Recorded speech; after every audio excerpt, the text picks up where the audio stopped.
Welcome to my village style cooking. இந்த வீடியோவில் நம்ம அதிரசம் செய்கிறது தான் பார்க்க போகிறோம். தீபாவளின்னு சொன்னாலே எத்தனை பலகாரம் இருந்தாலும் அதில் அதிரசம் தான் ரொம்ப முக்கியமான பலகாரமாக இருக்குது. அந்த அதிரசம் நம்ம எப்படி செய்யலாம் அப்படிங்கிறத பார்க்கலாம் வாங்க. இதனோட அரிசி அளவு 2 கிலோ எடுத்து நான் நல்லா கழுவிட்டு 1.5 மணி நேரம் ஊற போட்டு எடுத்து காய வச்சுருக்கேங்க. இது முழுசாக நல்லா காயக்கூடாது. அரிசி எடுக்கும்போது அந்த அரிசியில் ஈரப்பதம் இருக்கணும். அந்த அளவுக்கு இருக்கும்போது நம்ம இதை மிஷினில் கொடுத்து அரைச்சி எடுத்துகிட்டு வந்துடலாம். 2 கிலோ நம்ம அரிசி ஊற போட்டு அரைச்சிட்டு வந்திருக்கோம். 2 கிலோ அரிசிக்கு 1.25 கிலோ வெல்லம் எடுத்தால் கரெக்டாக இருக்கும். கப் அளவுக்கு பார்த்திங்கன்னா 1 கப் அரிசிக்கு 3/4 கப்பு வெல்லம் எடுத்தால் கரெக்டாக இருக்கும். பாகு காய்ச்சறதுக்கு அடி கனமான பாத்திரத்தில் தான் நம்ம பாகு காய்ச்சணும். இதனோட பாகு பதம் ஒரு கப்பில் நம்ம பக்கத்துலேயே தண்ணி எடுத்து வச்சுக்கலாம்.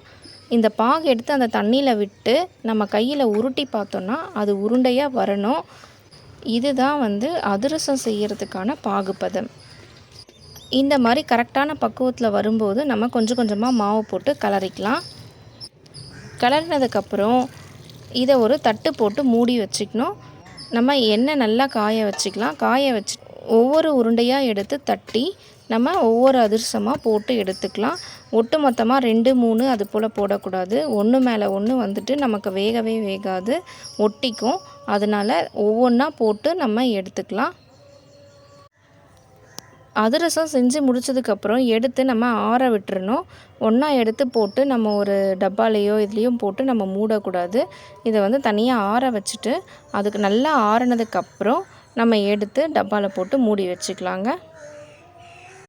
இந்த தீபாவளிக்கு சூப்பரான ஒரு அதிரசம் நம்ம செஞ்சுருக்கோம். நீங்களும் இதே போல் அதிரசம் செஞ்சு ட்ரை பண்ணி பாருங்கள்.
இது வெள்ளையாக இருக்குமா?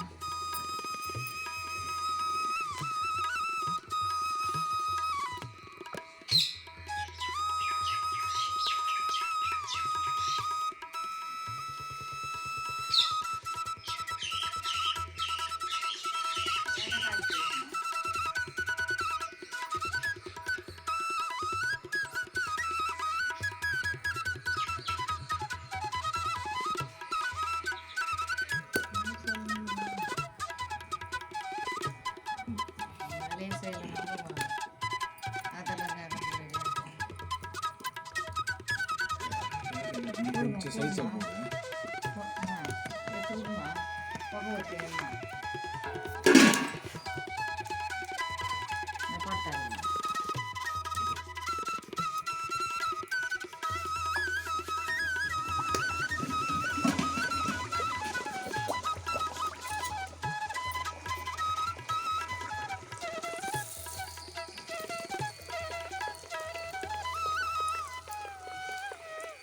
இந்த பக்கம் வந்து இந்த பக்கம் கேட்டேன்.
Thank you.